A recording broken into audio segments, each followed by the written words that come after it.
Nanak classes. दोस्तों, Nanak classes के YouTube channel पे आपका स्वागत है। और आज है 15 अगस्त 2020 और 15 अगस्त यानी 75वें स्वतंत्रता दिवस की सभी विद्यार्थियों को हार्दिक शुभकामनाएं।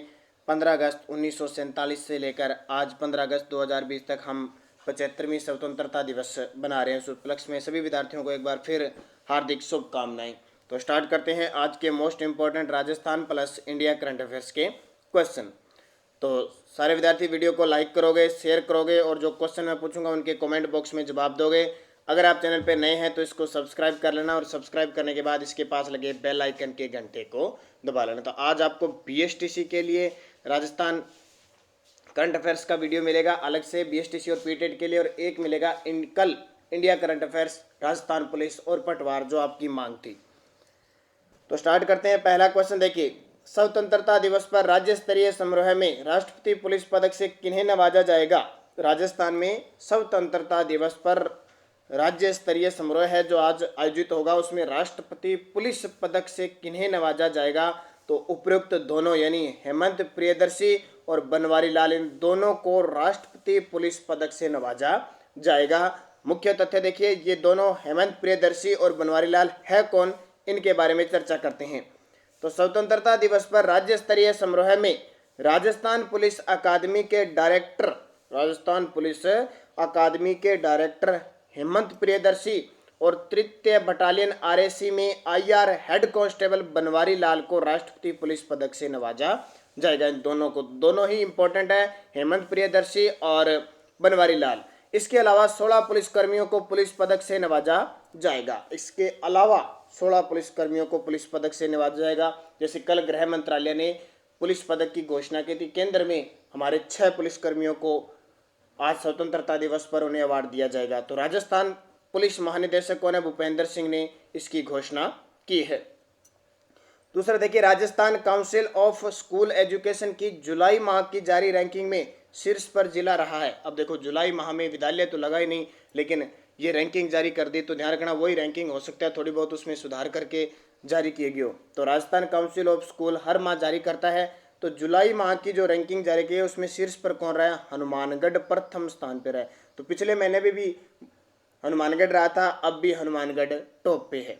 तो मुख्य तथ्य, Rajasthan council of school education हर माह शिक्षा स्तर की रैंकिंग जारी करता है और जुलाई माह की रैंकिंग में हनुमानगढ़ है प्रथम और धौलपुर अंतिम स्थान पे। अब काफ़ी दिन हो गए, वन्य जीव शुभंकर शायद आप भूल गए, तो मुझे कमेंट करके बताओगे हनुमानगढ़ जिले का वन्य जीव शुभंकर और धौलपुर जिले का वन्य जीव शुभंकर। बहुत दिन हो गए ना, आप भूल गए, काफ़ी पिछले 15-20 दिनों से आपको वन्य जीव शुभंकर याद नहीं करवाया। तो मुझे एक तो हनुमानगढ़ जिले का और धौलपुर जिले का वन्य जीव शुभंकर जरूर बताओगे। और हनुमानगढ़ जिले में झील कौन सी है, तो तलवाड़ा झील है जो राजस्थान की सबसे नीची झील है, और धौलपुर में रामसागर झील है, रामसागर वन्य जीव अभ्यारण्य भी है। क्षेत्रफल की दृष्टि से हमारे राज्य का सबसे छोटा जिला है, सबसे कम पशुधन है। तो ये इंपॉर्टेंट दोनों ध्यान रखना, आप दोनों के वन्य जीव शुभंकर बताने हैं। 3 नंबर, राजस्थान के भरतपुर जिले के आलोक सिंह को किस राज्य के पुलिस महानिदेशक द्वारा सम्मानित किया जाएगा। राजस्थान के भरतपुर जिले के आलोक सिंह है, उन्हें राजस्थान से बाहर किस राज्य के पुलिस महानिदेशक द्वारा सम्मानित किया जाएगा आज स्वतंत्रता दिवस पर, तो वह उत्तर प्रदेश के पुलिस महानिदेशक द्वारा उन्हें सम्मानित किया जाएगा। मुख्य तथ्य, भरतपुर जिले के कुम्हेर तहसील के गांव अजऊ निवासी और उत्तर प्रदेश में तैनात, देखो भरतपुर जिले के जो कुम्हेर तहसील है वहां का एक गांव है अजौर, वहां के निवासी हैं कौन, आलोक सिंह, और उत्तर प्रदेश में डीएसपी, उत्तर प्रदेश में कानपुर में डीएसपी के पद पर तैनात है। तो उन्हें अच्छे कार्यों के लिए, विशिष्ट कार्यों के लिए उत्तर प्रदेश के पुलिस महानिदेशक स्वतंत्रता दिवस पर सिल्वर मेडल से सम्मानित करेंगे। तो बहुत बड़ी बात हो जाती है। आलोक सिंह उत्तर प्रदेश के कानपुर में तैनात है, तो ये आपके लिए इंपॉर्टेंट। और कानपुर का नाम आते ही ध्यान रखना है, उत्तर भारत का मैनचेस्टर किसे कहते हैं, कानपुर को कहा जाता है। उसके अलावा देखिए बात आई कुम्हेर, डीग कुम्हेर, ये नाम आपको चर्चित होगा। डीग कुम्हेर से विधानसभा क्षेत्र के सदस्य हैं जो हमारे पूर्व राजस्थान के पर्यटन मंत्री थे विश्वेंद्र सिंह, मैंने आपको बताया था, जिनको निलंबित कर दिया गया था। अब वापस उन्हें विश्वेंद्र सिंह को कांग्रेस पार्टी ने निलंबन हटा दिया है उनको, हालांकि अब तक उनको पर्यटन का पद नहीं दिया है। तो बड़ी बड़ी मुच्छों वाले, शायद आपने देखा होगा ट्विटर पे या कहीं भी, तो डी कुम्हेर से उनका विधानसभा क्षेत्र था। तो कुम्हेर भरतपुर जिले के है। और भरतपुर जिले की बात करें तो यहाँ एक बांध है अजान बांध, और झील है मोती झील, जिसे भरतपुर की लाइफ लाइन कहा जाता है। और केवलादेव वन्य जीव अभयारण्य है, जिसको रामसर साइट में घोषित किया गया है। चौथा देखिए, राजस्थान में सचिन पायलट के खेमे के वापसी कारण सरकार के पास कितने विधायक हो चुके हैं। आपको पता है वापसी हुई है कम से कम 34 से 35 दिनों बाद। ये जो सियासी संकट है वो टल चुका है, और सचिन पायलट के जितने भी इनके समर्थक विधायक थे वो सब वापस सरकार में लौट चुके हैं। और कल विधानसभा का सत्र आहूत किया गया था शानदार तरीके से। तो 125 विधायक हो चुके हैं, सारे के सारे वापस सरकार ने एक बार फिर बहुमत अपना विश्वास प्रस्ताव भी पास कर लिया। तो टोटल सारी पार्टियों को मिलाकर 125 सही है। 125 कौन कौन सी है देखिए, वर्तमान सरकार की स्थिति देखें तो 125 विधायक लेकर बैठी है। कांग्रेस के 107 है, आरएलडी के 1 है, निर्दलीय 13 है और बीटीपी 2 है। कुल मिलाकर कितने हो गए 125।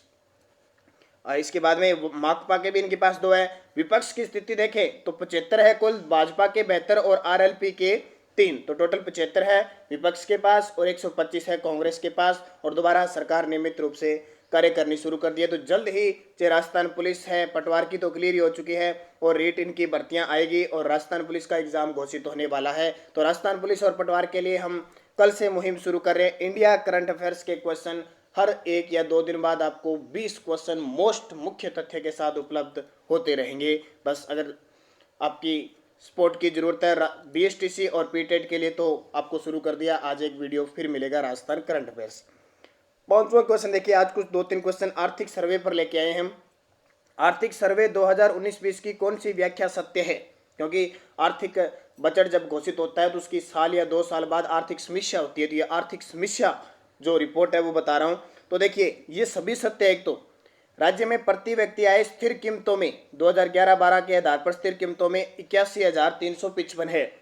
वर्ष 2020 में कुल खाद्यान्न उत्पादन का अनुमान 249.88 लाख टन है और प्रचलित कीमतों पर राज्य की प्रति व्यक्ति आय 1,18,159 है। ये आंकड़े राजस्थान पुलिस के लिए बहुत इंपॉर्टेंट है। राजस्थान पुलिस, पटवार और आरएएस फर्स्ट ग्रेड जैसे एग्जामों में सीधे एग्जाम में आपसे पूछा जाएगा, इसलिए स्पेशल आपके लिए लेके आया हूं मैं। राजस्थान में थोक भाव सूचकांक यानी सीपीआई का जो आधार वर्ष है वो 1999-2000। ये क्वेश्चन तो 2018-19 के उद्योग प्रसार अधिकारी में भी क्वेश्चन आ चुका है। तो तीनों के तीनों आप बढ़िया तरीके से याद रख लेना, तो सभी सत्य है। राजस्थान में रेल मार्ग भारतीय रेल मार्ग की लंबाई का कितना प्रतिशत है। राजस्थान में रेल मार्ग भारतीय रेल मार्ग की लंबाई का कितना प्रतिशत है, 8.6% है। कितना, 8.6%। ध्यान रखना, अंतिम आंकड़े अभी बताऊंगा जहां तक के आए हुए हैं। तो राजस्थान में जो रेल मार्ग है वो भारतीय रेल मार्ग की लंबाई का कितना प्रतिशत है, 8.6%, फिक्स आंकड़ा।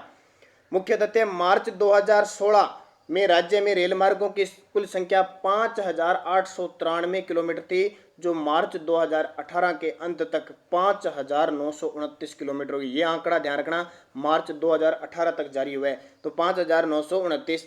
राज्य में रेल मार्ग भारतीय रेल मार्ग की लंबाई 68,442 किलोमीटर का 8.66% है। पूरे भारत में कितनी है, 68,442 किलोमीटर है रेल मार्ग की लंबाई। तो उसमें राजस्थान का कितना है, 8.66% है। तो ये भी आपको इंपॉर्टेंट बनेगा। 7वां देखिए, बजट 2020-21 में राजस्थान में कितने नए कस्तूरबा बालिका विद्यालय खोले जाने की घोषणा है। 2020-21 में राजस्थान में कितने नए कस्तूरबा गांधी बालिका विद्यालय, तो 66 खोलने की घोषणा हुई थी। किसमें, बजट में किसने घोषणा की थी, तो वित्त मंत्री अशोक गहलोत जी ने। तो राज्य में बालिका शिक्षा को बढ़ावा देने के लिए 319 तो कस्तूरबा गांधी विद्यालय संचालित हैं और उसमें लगभग 38,770 बालिकाएं अध्ययनरत है। लेकिन अब 2020-21, ठीक है, 20-21 है, 19-20 नहीं है, 20-21 में 66 नए कस्तूरबा गांधी विद्यालय खोलने की भी घोषणा हो चुकी है। और इस साल 22 नए विद्यालय खोले जाएंगे। कुछ खोल चुके हैं, कुछ कोरोना वायरस की वजह से अभी नहीं खोले गए हैं। तो 66 नए कस्तूरबा गांधी आंकड़ा ध्यान रखना। देश में फिट इंडिया फ्रीडम रन का आयोजन किस मंत्रालय द्वारा किया जाएगा। फिट इंडिया फ्रीडम रन का आयोजन स्वतंत्रता दिवस पर अभी 2 अक्टूबर से इसकी शुरुआत होगी, यानी स्वतंत्रता दिवस के बाद। फिट इंडिया फ्रीडम इंडिया का आयोजन किस मंत्रालय द्वारा किया जाएगा, खेल मंत्रालय के द्वारा। मुख्य तथ्य, युवा मामलों और खेल मंत्रालय द्वारा फिट इंडिया फ्रीडम रन आयोजन किया जाएगा। ये 15 अगस्त से 2 अक्टूबर तक होगा। कब से? 15 अगस्त, यानी आज से शुरुआत हो जाएगी और 2 अक्टूबर तक। मंत्रालय भारत के 74वें स्वतंत्रता दिवस को चिन्हित करने के लिए, ठीक है, अब 75वां स्वतंत्रता दिवस है, जो पिछला स्वतंत्रता दिवस था उसको चिन्हित करने के लिए 15 अगस्त से लेकर 2 अक्टूबर को महात्मा गांधी की 151वीं जयंती तक फिट इंडिया फ्रीडम रन का आयोजन करने जा रहा है। ठीक है, 74वें स्वतंत्रता दिवस। अब कौन सा बना रहे हैं? 75वां स्वतंत्रता दिवस।